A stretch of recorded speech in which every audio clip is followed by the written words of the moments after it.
Well, welcome back to the channel, guys. My name's Steve from The Legend, and I'm here with Nate in H&M Landing's Tackle Shop. And today we're going to be going over fishing Tanner and Cortez Bank, tackle tips, and what an angler should have to be prepared for fishing those banks.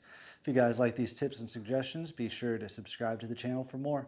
First off, Tanner and Cortez, it's kind of unique fishing. You're 100 miles offshore. Takes a lot of time to get out there, but when the fish are there, it is a lot of fun.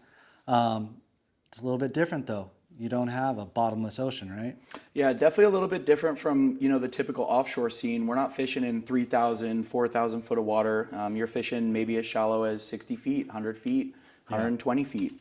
Yeah. Definitely a little bit different techniques. You can kind of scale the gear down. We're not seeing a whole lot of that, 200-pound stuff swimming around there. Yeah, usually not on the higher spots of the bank, sometimes off the bank. So what we can do is fish small fish during the day and big fish at night, which is really cool opportunity. But right now the school fish are hitting on the bank itself in shallower water, like Nate mentioned. So we're going to go over what's been working and why it's been working.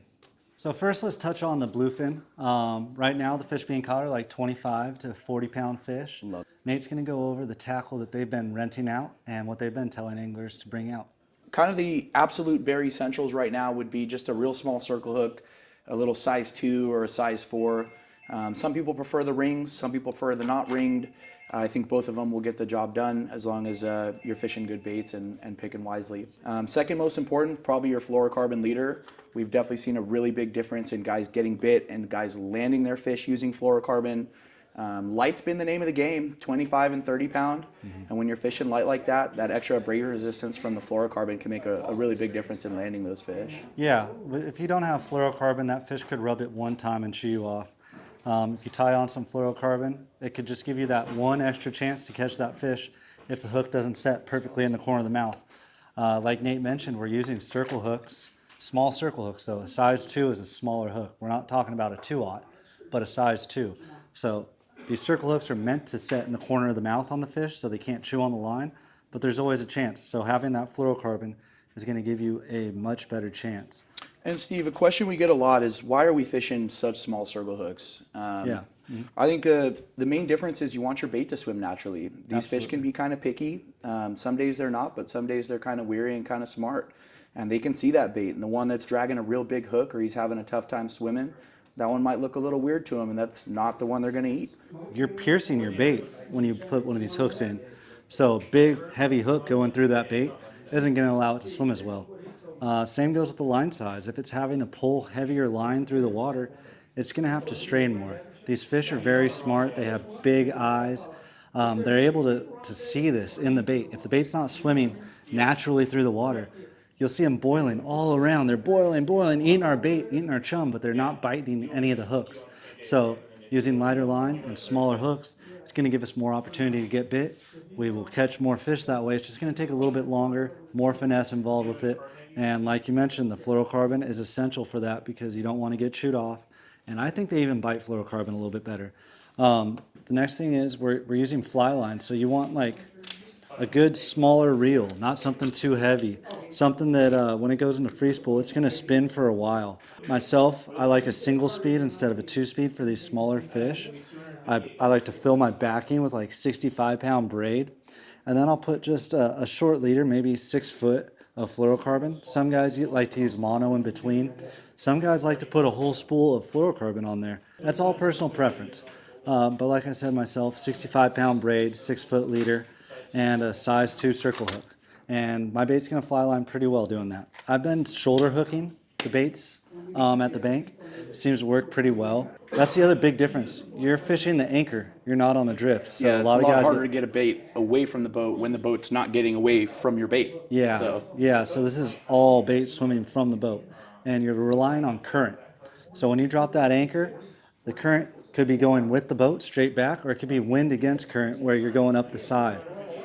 So you're feeding into it, but you don't want to just feed line into the current, because what's going to happen is you're going to get a bad tangle. So you have to feel your line. That's why these small reels and lighter rods. You got a couple rods over here that you selected. Yeah, so we can kind of walk through a few, a couple rods we sell here in the shop that we feel would be really nice for this fly line bait setup. This is a fishing syndicate. It's an 8-foot rod. I personally like fishing, you know, a 7'6" or an 8-foot rod, though a lot of guys get into the game with something around a 7-foot. 8-foot, in my opinion, gives you that leverage to kind of fling your bait out away from you. You can kind of get over people's heads real easy and feel what your bait's doing. You get a lot of taper between the butt end and the tip. Yeah, and you guys can see it's a very light rod. It responds very well. You want to hold that tip for a second Yeah. for me? You can see I'm barely even pulling up. That's a light rod right there, 15 to 30 pound test. So that's something sensitive. You'll be able to flick out a bait and you'll be able to feel a bite. And price point on those guys is, you know, roughly $300. So there's definitely more expensive rods. There's definitely less expensive rods. But they definitely are excellent. They get the job done. So here's one that I would consider less expensive. Not to say that it's cheap or not good, but they're excellent for the price. So this is an Okuma PCH. This particular model is a 7'6", and it's rated 20 to 50 pounds. Again, perfect amount of backbone, perfect amount of tip for fishing a smaller bait or feeling what your bait's doing. Yeah, we'll show the bend on that real quick too. You guys can see not really pulling much. A little bit stiffer than the other rod, but it's 7'6" instead of 8 foot, so that'll be some of the accounting for that. But you Definitely, can and see, it comes down to what they're made of too. This is an all composite rod, so I believe it's all graphite. Whereas this fishing syndicate's going to have some e-glass towards the tip, so hence the softer tip on that. Yeah. You get a lot more wiggle on it. yeah, definitely. That being said, though, a lot of guys prefer the graphite rods. They're real sensitive. You can feel everything that's happening at the end. So your bait's freaking out or your bait starts, you know, hauling on you.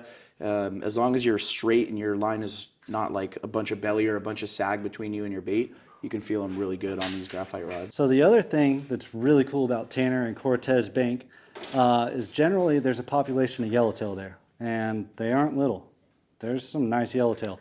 We've been bringing up some like 25 to 40 pound yellowtail. We like those. Yeah, they're really nice, great fish. So you can catch those fly line as well. Another way to catch them that's a lot of fun, yo-yo iron. So if you wanted to add that to a tackle box, if you heard you were going to the bank, you get yourself a nice heavy lure yo-yo that you can drop and wind and grind on. We picked a scrambled egg color here. That's just your most popular tried and true color.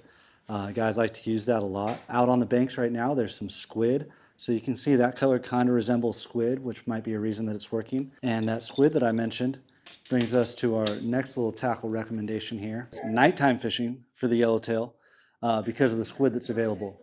The boats are making a little bit of squid, getting the squid jigs out, catching some squid to put in the tank. And guys are using dropper loops. You can see I have a 6.5 ounce weight on here. And this is the dropper loop setup. Tied in the middle here to a circle hook, 3 foot lead, something like that. And you're dropping that down at night with a squid on and getting bit by nice yellows and having a chance at like 3 or 4 a.m. to catch a nice yellowtail before the sun comes So up. to answer the question, are we nighttime fishing?